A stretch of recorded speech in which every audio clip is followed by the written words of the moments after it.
Kemarin kita melihat ada air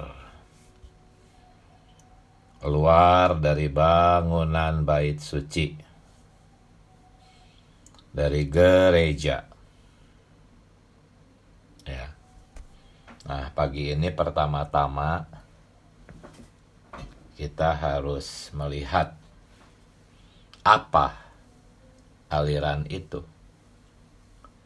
Ya tentu aliran ini adalah Roh Kudus, ya. Tetapi bukan hanya Roh Kudus. Aliran yang keluar dari bait suci itu adalah roh perbauran di dalam manusia. Jadi aliran air yang keluar dari bait suci itu adalah manusia-manusia, saudara-saudari. Manusia-manusia bagaimana? Manusia-manusia yang hidup di dalam roh perbauran. Roh perbauran itulah yang mengalir, tetapi bersama manusia-manusia yang hidup di dalam roh perbauran. Jadi aliran itu adalah manusia-manusia, saudara-saudari. Kita yang pergi keluar, kita yang dipimpin oleh roh, kita yang dipimpin oleh pengurapan di dalam. Di satu sisi memang roh itu yang mengalir, tetapi di sisi lain kitalah kaum saleh, orang-orang yang hidup di dalam roh, yang mengalir. Ya, mereka adalah orang-orang ya yang di minggu keempat itu adalah orang-orang yang tetap tinggal di dalam Kristus. Ya. Mereka adalah orang-orang yang diperlihatkan di pelajaran-pelajaran di minggu pertama sampai minggu keempat. Nah, hari ini garis besarnya di hari keempat, poin yang pertama itu tentang rawa-rawa, saudara-saudari. Bahwa rawa-rawa itu tidak bisa disembuhkan. Ya, hanya sebelum saya membahas soal rawa-rawa ini, beban saya tuh justru ingin menyoroti, ingin melihat visi tentang orang-orang yang bukan rawa-rawa. Ya. Jadi kita akan melihat dulu orang-orang yang bukan rawa-rawa. Itu orang-orang yang seperti apa? Kita lihat dulu kebalikan dari rawa-rawa, ya. Rawa-rawa itu kan nanti kita akan lihat itu tempat yang ya memang nggak kering, tetapi nggak dialiri air gitu, sedikit gitu airnya, karena banyak lumpur. Banyak hal-hal yang dipertahankan, yang harusnya dibuang, dipertahankan. Nanti kita akan lihat itu. Nah, pertama-tama mari kita melihat dulu, yaitu orang-orang yang merupakan aliran air yang keluar dari bait suci. Jadi hari ini kita akan melihat dua jenis orang. Orang yang merupakan aliran air yang keluar dari bait suci, dan orang yang merupakan rawa-rawa. Nah, saudara-saudari, aliran itu adalah manusia-manusia yang hidup di dalam roh perbauran yang tinggal di dalam Kristus. Mereka tentunya bersama roh perbauran itu mengalir ke tempat-tempat tandus dan ke laut mati, menghidupkan semua yang mati, menghasilkan kehidupan, menyalurkan air hayat. Nah, yang perlu kita sadari, saudara-saudari, pagi ini, dalam gambaran kitab Yehezkiel pasal 47 itu, hanya ada satu aliran. Tidak banyak aliran. Hanya ada satu. Airnya banyak, tetapi berupa satu aliran. Orang-orangnya banyak, tetapi mereka berada dalam satu arus, satu aliran. Jadi bukan masing-masing orang-orang rohani punya alirannya masing-masing di dalam dirinya sendiri. Bukan. Aliran itu hanya ada satu, tidak ada banyak aliran.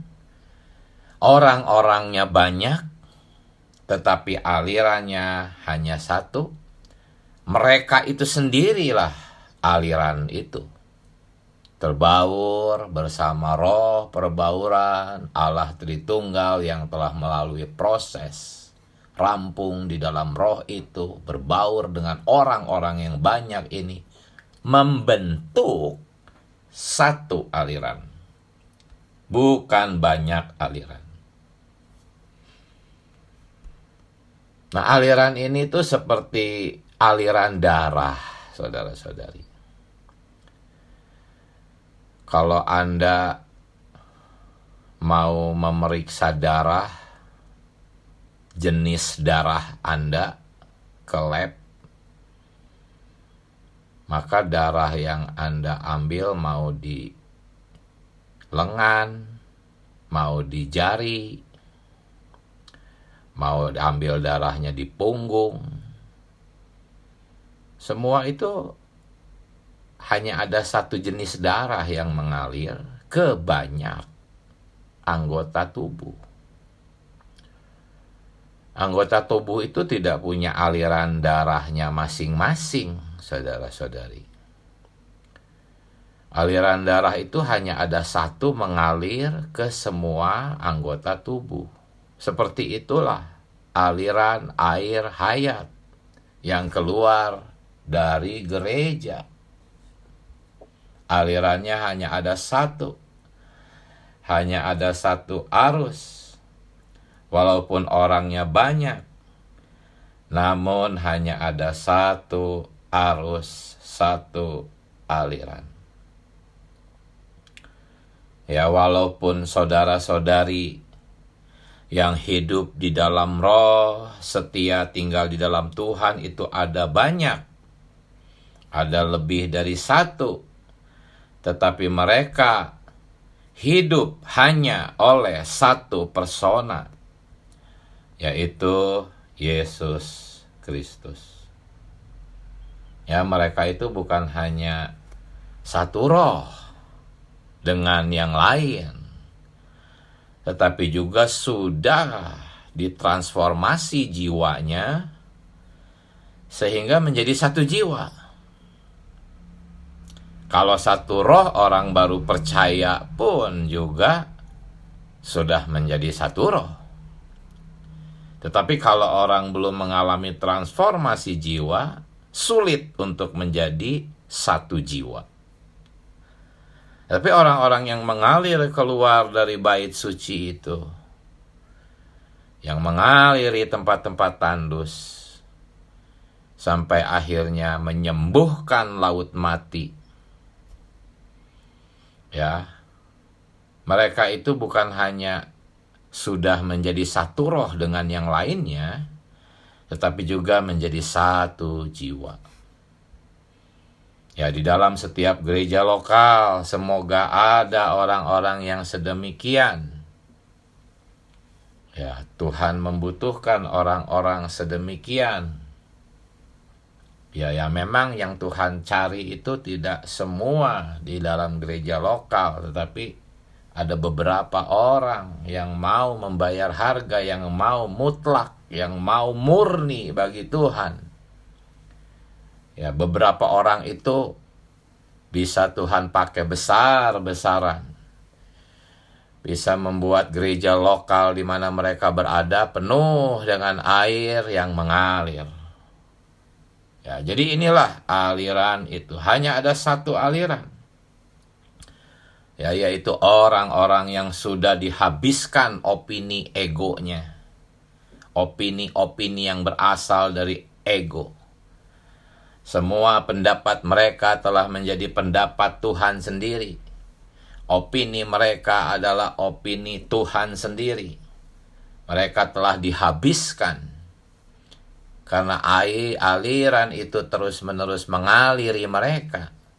Menghanyutkan semua alamiah, ego. Sehingga mereka bisa menjadi satu jiwa. Dengan sesama anggota tubuh yang sama-sama tinggal di dalam roh perbauran, dibaurkan dengan Sang Kepala. Mereka hidup dalam satu aliran. Aliran ini adalah Allah Tritunggal yang telah melalui proses menjadi roh yang majemuk itu.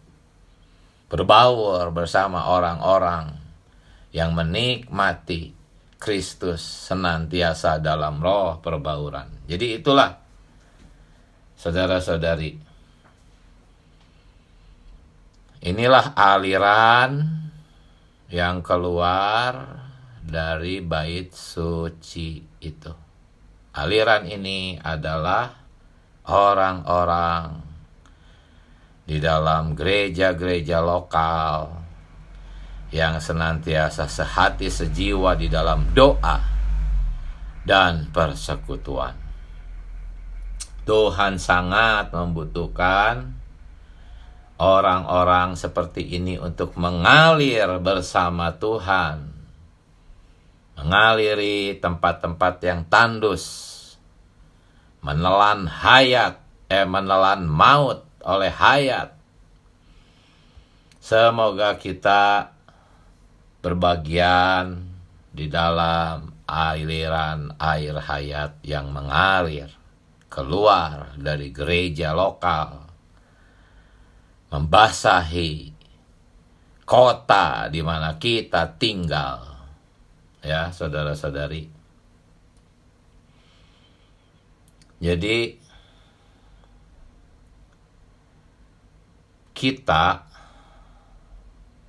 kita yang telah melihat semua visi yang telah dijelaskan di minggu pertama sampai minggu keempat. Ya. Lalu kita mengalami semua kebenaran-kebenaran ini. Sebagai ranting kita telah diokulasikan. Itu sudah terjadi. Lalu kita mulai belajar memperhatikan pengurapan minyak urapan itu. Pengurapan roh itu. Kemudian kita tetap tinggal di dalam Kristus sebagai pohon anggur itu. Jikalau kita sedemikian, pasti ya semua opini-opini alamiah yang berasal dari ego itu akan dihabiskan. Dan kita pasti akan menjadi faktor pemersatu di dalam gereja lokal. Bukan sebaliknya, memecah belah. Melainkan kita menjadi faktor yang mengesahkan, mempersatukan saudara-saudari. Secara spontan, saudara-saudari yang mendapatkan aliran hayat melalui kita akan disehatikan. Bukan kita sendiri yang menjasahati, tetapi saudara-saudari bisa disahatikan dengan tubuh, ya. Satu roh dan juga satu jiwa. Oh Tuhan Yesus, semoga kita mengalir bersama satu aliran ini, ya. Pergerakan kita, pekerjaan kita, pelayanan kita di lokal masing-masing adalah pergerakan tubuh. Kita tidak lagi bersifat individualistis, dimerdekakan dari ego. Inilah saudara-saudari orang-orang yang berkebalikan dengan rawa-rawa, ya. Jadi saya membahas dulu orang-orang yang berlawanan dengan rawa-rawa itu, yaitu orang-orang yang mengalir dalam satu aliran, satu arus. Pergerakannya adalah pergerakan tubuh, tidak individualistis. Bahkan saudara-saudari, bukan hanya kesehatian dalam satu lokal. Karena roh itu adalah roh yang universal. Kesehatian itu ada di dalam seluruh gereja-gereja lokal di bumi, saudara-saudari. Ya, memang setiap gereja lokal memiliki administrasinya masing-masing. Tidak ada satu lokal bisa mengatur administrasi lokal lain. Tetapi tidak ada banyak persekutuan. Tidak ada banyak aliran darah di dalam satu tubuh.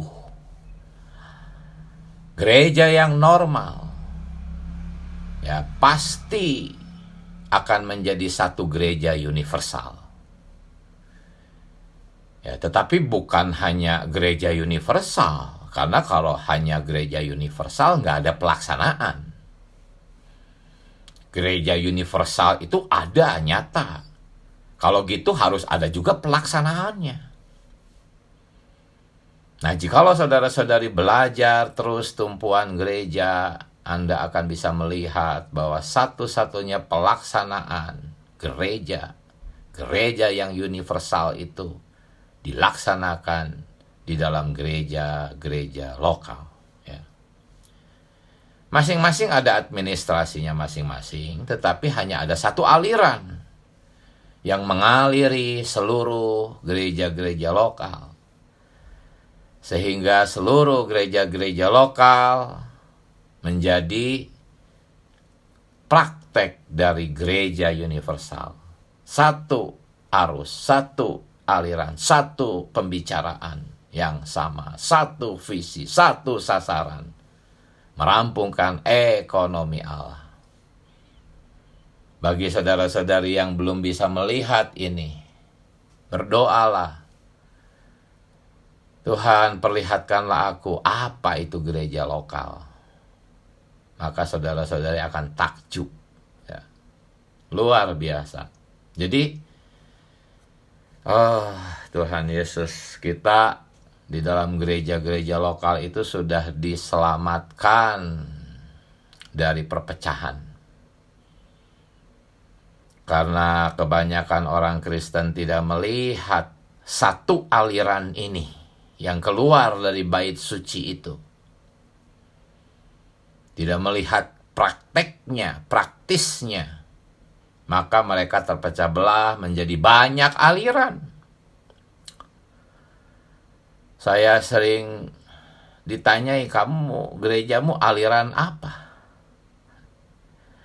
Kalau waktunya masih ada, saya kesempatan menjelaskan bahwa apa yang Anda sebut sebagai aliran Pentakosta, aliran karismatik, aliran Protestan, itu semua dihakimi oleh Paulus. Baca 1 Korintus 1 ayat 2, 1 Korintus 3 ayat 4. Aliran-aliran yang Anda maksudkan itu dihakimi oleh Paulus. Ada aliran Paulus, ada aliran Apolos, aliran Petrus, bahkan ada yang merasa lebih hebat, aliran Kristus. Banyak aliran. Sungguh tragis saudara-saudari, banyak aliran itu sekarang sudah dianggap wajar, dianggap lumrah. Wah. Saya katakan tidak boleh banyak aliran, hanya ada satu aliran. Tetapi sulit, tidak semua orang bisa melihat dan memahami perkataan ini. Nah, saudara-saudari, inilah bukan hanya satu lokal, saudara-saudari berkumpul sehati, tetapi juga banyak lokal, seluruh lokal. Alirannya hanya ada satu. Karena hanya ada satu persekutuan hayat di dalam satu tubuh. Roh itu seperti darah di dalam tubuh. Satu aliran. Banyak anggota, tetapi hanya ada satu persekutuan hayat. Nah ini saudara-saudari, kita harus menjadi orang-orang yang sedemikian. Jikalau visi yang kita lihat di minggu pertama sampai minggu keempat menjadi pengalaman kita menuntut pengalaman-pengalaman bagaimana hayat okulasi itu bisa menjadi kehidupan kita. Bagaimana minyak urapan itu di dalam diri kita mengajar, memimpin. Kita belajar memperhatikan pengurapan minyak itu. Kita tinggal sebagai ranting pohon anggur di dalam Kristus sebagai pohon anggur. Pasti kita akan terbebas dari individualistis. Ya, air itu mengalir ke laut mati. Teks Inggrisnya dan teks Yunaninya itu bukan menjadi tawar, bukan. Laut mati itu menjadi sembuh, teks aslinya ya. Karena laut mati itu artinya nggak ada binatang apapun, makhluk apapun yang bisa hidup di dalamnya. Tidak ada hayat, tidak ada kehidupan. Itu maksudnya laut mati. Tetapi kalau laut yang airnya asin, itu ada kehidupan kan. Ada ikan, banyak ikan-ikan, banyak makhluk hidup. Artinya ada kehidupan di sana, walaupun airnya asin. Jadi maksudnya tuh laut mati di sini tuh ya mati, itu bukan asin. Hanya kadar garamnya sangat tinggi sehingga menyebabkan gak ada satupun makhluk hidup bisa sembuh, bisa hidup. Nah, kalau laut mati ini disembuhkan, teks aslinya tuh disembuhkan, maka akan muncul kehidupan. Ya, akan menjadi laut yang penuh dengan ikan-ikan. Walaupun ikan-ikan ini masih harus bertumbuh akhirnya menjadi ternak. Tetapi poinnya di sini adalah apa? Aliran air hayat itu menyembuhkan, ya. Terjemahan menjadi tawar itu kurang tepat sebetulnya. Nggak ada pemikiran menjadi tawar kalau menurut di teks Yunaninya. Ya. Pemikirannya itu adalah tadinya mati jadi sembuh. Tadinya mati jadi bisa ada kehidupan. Itu poinnya ya. Karena air laut juga kan asin, tetapi di sana ada kehidupan. Nah, jadi kembali poin saya apa? Saudara-saudari, aliran hayat itu menyembuhkan. Dan penyakit yang saya ingin soroti ini penyakit yang universal, yaitu apa? Individualistis. menjadi orang-orang yang individualistis, penuh dengan kepentingan diri sendiri. Karena apa? Karena egonya masih hidup. Dan ini adalah penyakit.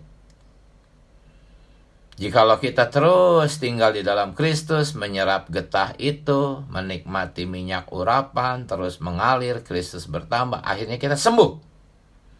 Sembuh dari satu penyakit universal, yaitu penyakit individualistis. Ya, kita harus menjadi orang-orang yang disembuhkan dari sikap individualistis. Kita harus berlatih memaksakan diri, ya, hidup gereja, bersekutu dengan saudara-saudari. Kalau daging inginnya ya menyendiri, hanya dengan kelompok kita, keluarga kita, menikmati hal-hal bumia, itu penyakit. Kita harus berlatih, paksakan, aku harus sidang-sidang, aku harus memiliki persekutuan. Aku harus melayani dalam gereja lokal. Aku harus memiliki persekutuan demi persekutuan. Bukan hanya sidang-sidang. Masuk lebih dalam, bersekutu dengan saudara-saudari. Dan secara daging, memang kita tidak menyukainya. Kita menyukainya itu adalah yang menjadi rawa-rawa gitu. Tidak nyemplung di air aliran, menyendiri. Rawa-rawa itu kan tidak mendapat aliran. Karena aliran tidak dapat menjangkau dia, banyak lumpur yang menggunduk gitu. Sehingga orang-orang yang menyendiri itu yang nggak dapat aliran, kayak rawa-rawa gitu. Itu tidak bisa disembuhkan selama dia tidak membuang semua lumpur. Ya. Jadi rawa-rawa itu kita mulai masuk nih ke orang-orang yang seperti rawa-rawa ya. Rawa-rawa itu becek. Memang nggak kering, tapi namanya becek tuh airnya sedikit sekali. Kenapa? Karena nggak ada aliran gitu. Terus mempertahankan lumpur-lumpur dosa itu. Lumpur-lumpur berhala itu. Memang mereka tidak kering, nggak seperti orang-orang tidak percaya. Tetapi mereka nggak banyak airnya, sedikit airnya gitu. Karena tidak menerima aliran. Ini berbicara tentang apa? Ya, tentang sikap suam-suam kuku. Ya. Tidak banyak airnya, tapi tidak juga kering gitu ya. Setengah-setengah lah, suam-suam kuku. Tidak dingin, tidak juga panas. Kita harus menjadi dingin terhadap dunia, sedingin es. Ya. Dan kita harus panas membara. Roh itu membakar, panas membara. Harus begitu. Jangan di tengah-tengah.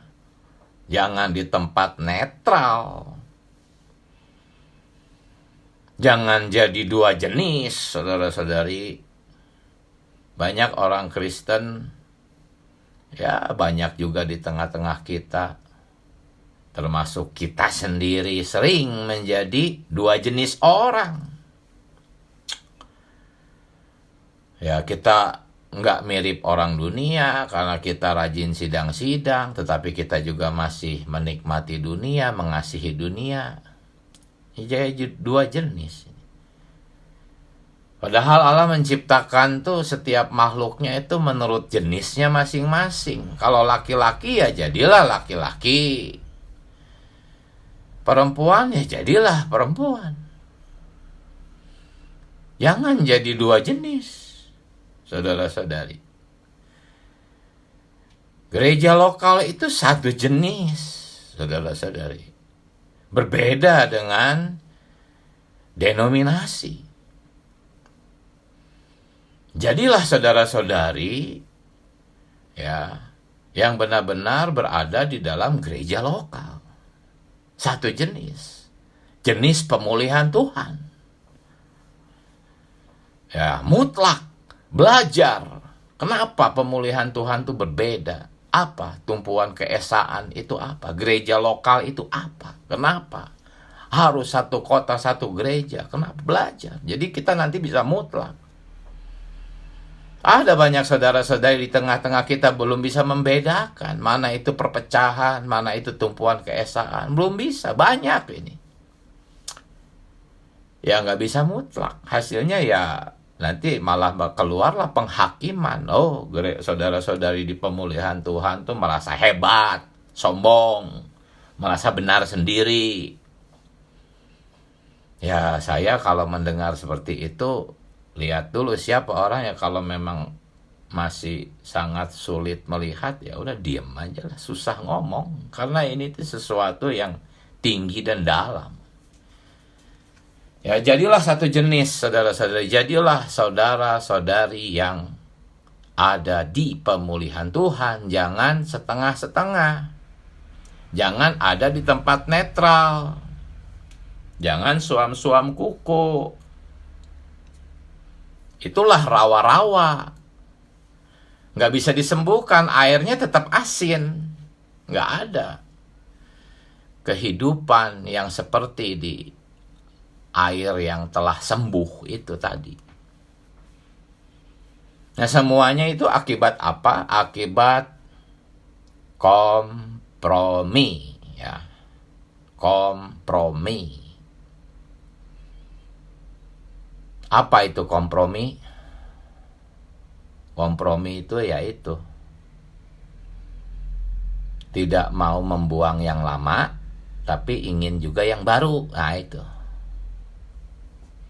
Kita di pemulihan Tuhan melihat harta mustika, haleluya, pengen memilikinya, tetapi nggak mau meninggalkan yang lama. Kebiasaan lama, dosa-dosa yang tersembunyi, hanya Tuhan dan diri sendiri yang tahu. Banyak hal yang dikompromikan.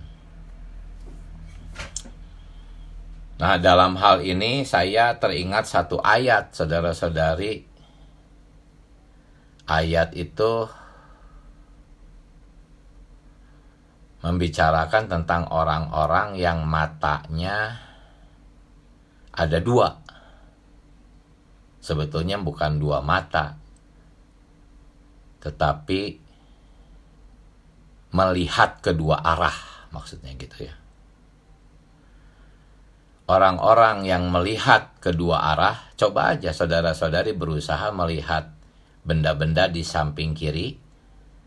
Bersamaan dengan itu coba lihat juga benda-benda yang di sebelah kanan Anda. Pasti buram gitu. Memang kelihatan di sebelah kanan saya ada gelas nih sekarang.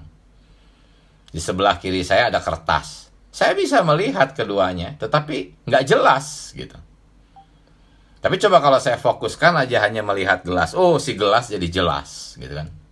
Fokuskan hanya melihat kertas di samping kiri saya, oh kertasnya jadi jelas. Jadi hanya ada satu satu sasaran yang merupakan visi kita. Hanya ada satu visi. Seperti burung merpati. Ya. Kita boleh cerdik seperti ular, tapi harus tulus seperti burung merpati. Tulus itu murni maksudnya. Teks aslinya. Hanya melihat, merpati itu hanya bisa melihat ke satu titik dalam waktu yang sama. Nggak bisa dia lihat dua arah seperti kita. Nah itu, jadi inilah orang yang matanya dua dan orang yang hanya matanya satu. Walaupun mata kita secara fisik ada dua, tapi kan kita hanya bisa melihat satu benda jikalau kita ingin jelas melihat dalam penglihatan kita. Kalau ingin jelas, ya tetaplah hanya satu benda. Kan jelas. Jadi di dalam Alkitab tuh ada orang-orang yang bermata dua, dan ada orang-orang yang bermata satu. Itu di mana ayatnya? Itu ayatnya ada di Markus pasal 9, ayat 47 sampai 49. Saya akan membacakan tetapi yang sudah diringkas, ya. Jika matamu menyesatkan engkau, cungkillah.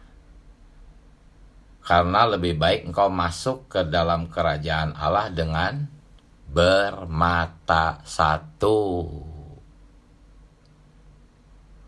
daripada dengan bermata dua dicampakkan ke dalam neraka. Neraka di sini tempat pendisiplinan, ya. Karena di sana ayat 49-nya kita di sana akan digarami oleh api. Itu hal yang sangat positif, digarami oleh api itu. Tapi kembali lihat di sini ada dua orang. Yang bermata dua dicampakkan ke dalam tempat pendisiplinan. Yang bermata satu masuk ke dalam kerajaan 1000 tahun. Saudara-saudari, Tuhan Yesus berkata, jangan mengabdi kepada dua tuan. Inilah rawa-rawa, kompromi, punya dua tuan. Hayat Allah sudah ada di dalam dirinya, spontan dia jadi mengasihi Tuhan, tetapi bersamaan dengan itu dia tetap mengasihi Mamon. Kompromi. Orang-orang seperti inilah yang akhirnya jadi rawa-rawa. Sampai Tuhan datang tetap jadi rawa-rawa, nggak sembuh. Matanya tetap dua. Akhirnya dicampakkan ke dalam tempat pendisiplinan. Oh, Tuhan Yesus akhirnya garis besar hari keempat, yang poin 2, saudara-saudari, bagi pengaliran hayat dan bagi penghidupan gereja. Gereja ini di lokal Anda masing-masing, saudara-saudari. Tuhan Yesus damba menuntut kemutlakan. Jangan punya mata dua. Punyalah hanya satu visi, satu sasaran. Jangan punya dua tuan. Kasihilah saja Tuhan Allahmu dengan segenap hatimu, kekuatanmu, jiwamu, semuanya. Itu artinya mutlak. Jikalau kita sedemikian, kita bisa disembuhkan dari penyakit universal itu, penyakit individualistis. Kita akan menjadi orang-orang yang hidup sebagai anggota tubuh, berfungsi normal, ya. Karena menerima terus aliran darah dari tubuh, normal lah anggota itu. Tetapi harus mutlak, jangan kompromi. Kita terus demikian, maka kita akan menikmati sungai, bukan hanya pergelangan kaki, bukan hanya selutut, bukan hanya sepinggang, tetapi kita berenang, menyelam di dalam air hayat itu. Wah, jikalau sudah demikian, walaupun kita masih di bumi, kita masih mengenakan tubuh yang hina ini, tetapi pada hakikatnya kita sudah ada di surga itu. Kita sudah ada di Yerusalem baru itu, orang-orang yang sudah menyelam, berenang kedalaman air hayat itu. Oh Tuhan Yesus, semoga kami terus Tuhan pimpin, Tuhan ukur terus menerus sampai kita dimiliki sepenuhnya. Akhirnya kita memiliki pengalaman yang dalam akan aliran air yang keluar dari bait suci itu. Haleluya, puji Tuhan. Sekarang silahkan saudara-saudari berbagi nikmat. ada perasaan tertentu di dalam bergejolak, bagikan, jangan ditahan-tahan, nanti mandek alirannya ya. Alirkan, ayo, open mic, silahkan. Tuhan Yesus, amin. Mari. Tuhan Yesus, silahkan saudara-saudari, amin. Amin. Puji Tuhan, amin. Silahkan. Amin. Puji Tuhan ya. Pagi ini saya juga kembali mendapat terang ya. Tadi yang di awal ini yang saudara jelaskan mengenai dua jenis orang ya. Yang pertama ada aliran, lalu rawa-rawa ya. Yang kedua, nah aliran itu hanya satu, yaitu aliran yang mengalir itu ya Kristus itu sendiri ya. Tetapi ada satu penyakit yaitu individualistis ya, yaitu rawa-rawa. Rawa-rawa ini becek, artinya tidak banyak orang. Ini tadi yang saudara uraikan adalah jangan kita suam-suam kuku ya, tidak panas, tidak dingin. Hendaklah kita tidak kompromi tadi ya, kalau memang kita harus dingin terhadap dunia, tetapi panas bagi aliran ini, bagi hayat ya. Nah karena itu seperti tadi yang dijelaskan, kita harus punya mata yang satu, mata tunggal ya. Kalau mata dua kan susah untuk melihat, pasti buram ya dua-duanya. Seperti tadi dalam Matius 9 ayat 47-49. Jadi kita perlu memiliki mata yang tunggal yang hanya tertuju kepada Tuhan. Lalu bagi pengaliran hayat perlu mutlak ya, jangan punya dua tuan. Nah itu yang saya nikmati pagi ini. Amin. Puji Tuhan. Itu di Markus 9 ya, bukan Matius. Amin. Puji Tuhan. Ya. Silahkan. Saudara, saya mau tanya. Ya. Bolehkah saya bertanya, ya, saudara? Silakan, saudari. Silakan. Di LKKP kita baca ini bahwa Tuhan pun tidak bisa menyembuhkan rawa-rawa. Apakah kasih karunia Tuhan, supaya limpah lengkap dari Roh Yesus Kristus, doa gereja itu tidak dapat membantu orang yang demikian, yang rawa-rawa seperti itu, saudara? Ya, jadi kalau kita menjadi orang-orang yang seperti 5 gadis bodoh itu, mengeraskan hati terus-menerus, ya disembuhkannya tuh nanti di kerajaan 1000 tahun di pendisiplinan gitu. Itu pun kasih karunia, disembuhkan di tempat pendisiplinan yang di Markus 9 tadi 49 digarami oleh api itu ya. Tetapi di zaman ini nggak bisa disembuhkan kalau terus-menerus mengeraskan hati. Ya, seperti 5 gadis bodoh itu namanya kan bodoh gitu. Begitulah saudari kira-kira ya. Amin. Ya. Baik. Oh Tuhan Yesus. Jadi ya hari ini kita perlu senantiasa berjaga-jaga ya, senantiasa mohon belas kasihan Tuhan ya, supaya Tuhan terus bisa kita nikmati, dan juga Tuhan juga terus bisa mengukur, menghakimi, menguji kita agar kita terbebas ya dari perkara rawa-rawa di zaman ini ya, saudara. Amin. Tuhan Yesus. Tuhan Yesus, puji Tuhan. Amin. Silahkan saudara-saudari. Amin. Tuhan Yesus. Amin. Mari. Amin.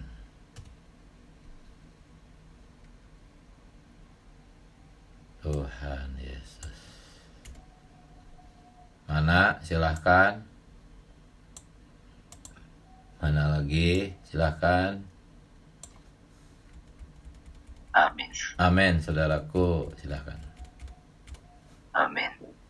Ya, khususnya pada pagi hari pembicaraan di dalam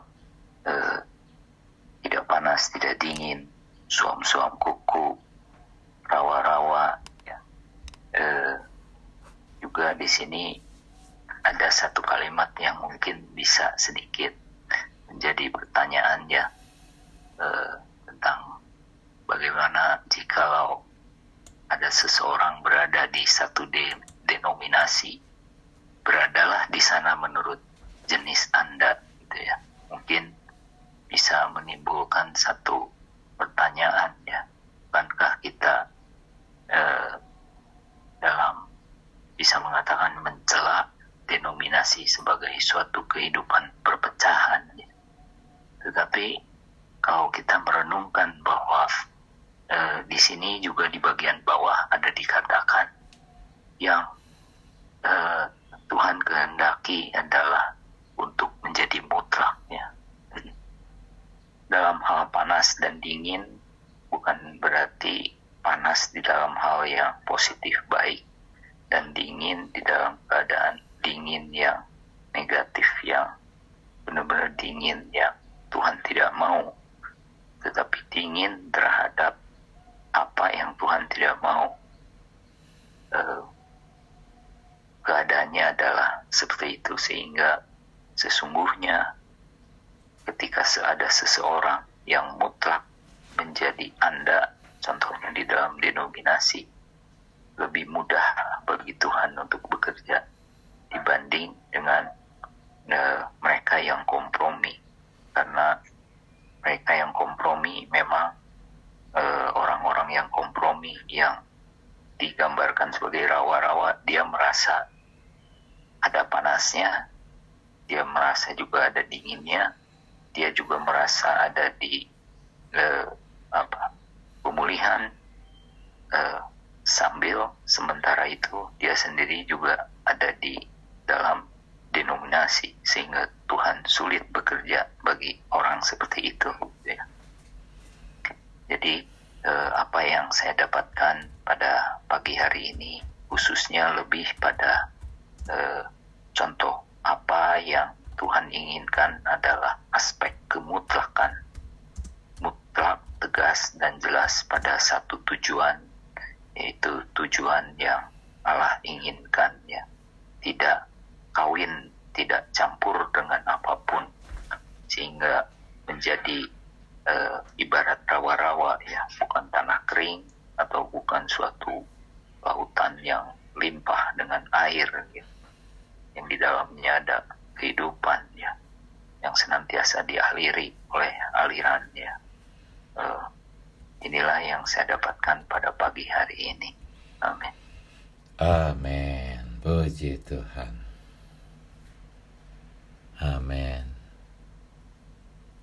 Silahkan saudara-saudari, masih ada waktu. Amin.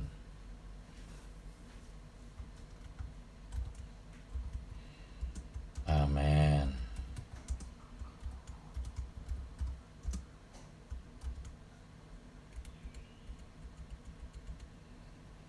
Oh Tuhan Yesus, mari silahkan.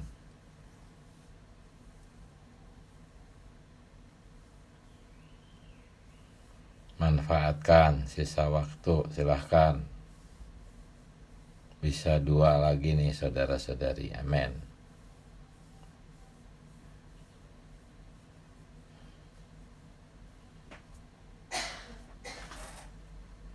Yang sudah lama tidak berbagi nikmat, ayo silahkan.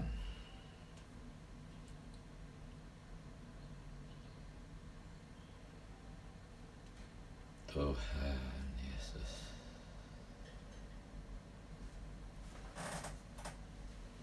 Jangan ditahan-tahan, alirkan, mari.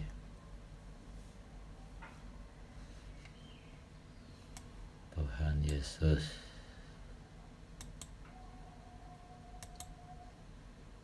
Amin.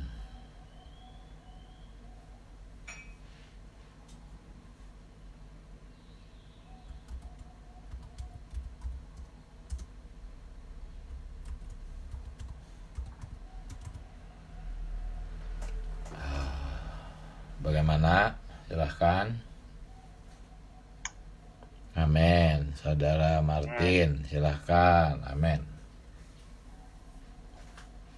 Puji Tuhan, berita pagi hari ini menerangi kita semua. Saya juga, ini menjadi pengalaman kita. Pengalaman adalah ini yang berharga. Dan itu kenikmatan kita ya. Kalau kita di dalam penghidupan gereja itu, di sini kan bilang di rawa-rawa. Di rawa-rawa itu tempat yang tidak nyaman, ya, tidak enak itu, tidak kering, tidak basah dia, ada airnya. Makanya seperti persoalan saudara tadi, kita harus mutlak, ya, mutlak itu fokus.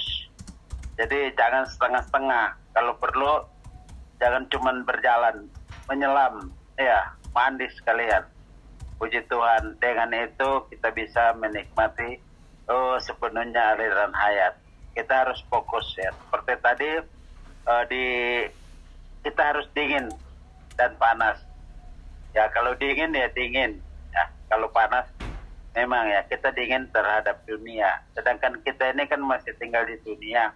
Kita boleh beraktivitas, tapi jangan sampai kita di dalam kehidupan kita itu ya memang apa dulu ya penuh dengan urusan, dengan kesibukan, tetapi ada yang kita fokus yang utama, itu yang paling penting ya. Jadi kita juga semua mohon belas kasih Tuhan sehingga kita hidup dalam pemulihan Tuhan dalam kehidupan gereja, karena di dalam pemulihan Tuhan banyak yang dipulihkan. Dari yang tidak ada, yang sudah hilang kita dipulihkan. Itu perlu irelalah sehingga kita bisa menikmati aliran hayat. Sedangkan aliran hayat itu datangnya ada di bait Allah. Dalam kehidupan gereja kita menerima aliran air hayat.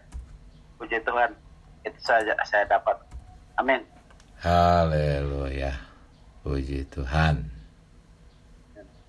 Amin. Jikalau masih ada, silahkan.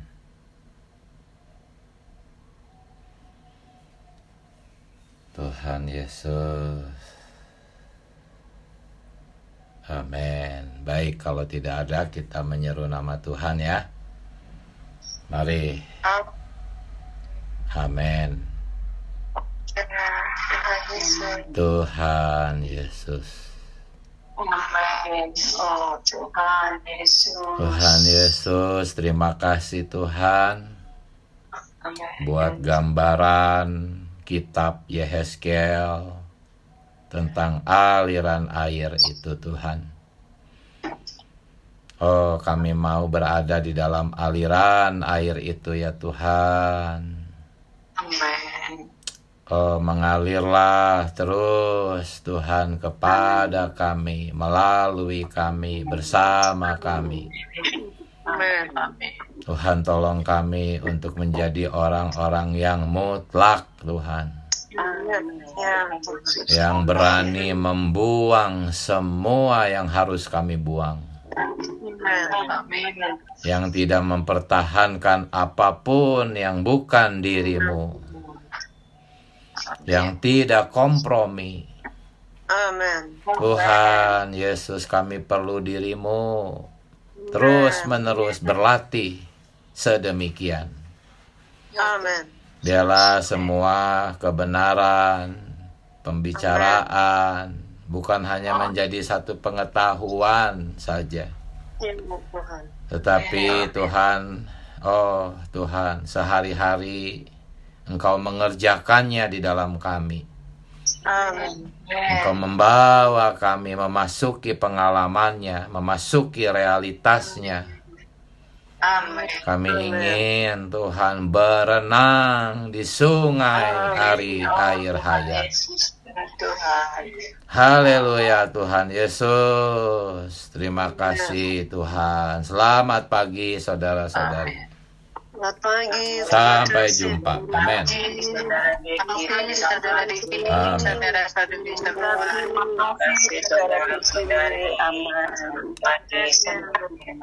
Amin.